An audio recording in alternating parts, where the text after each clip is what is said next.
aho nari kurangara inka nziza rero mama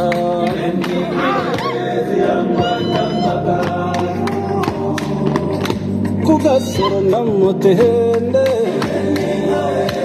inka ziririmbwa rero mama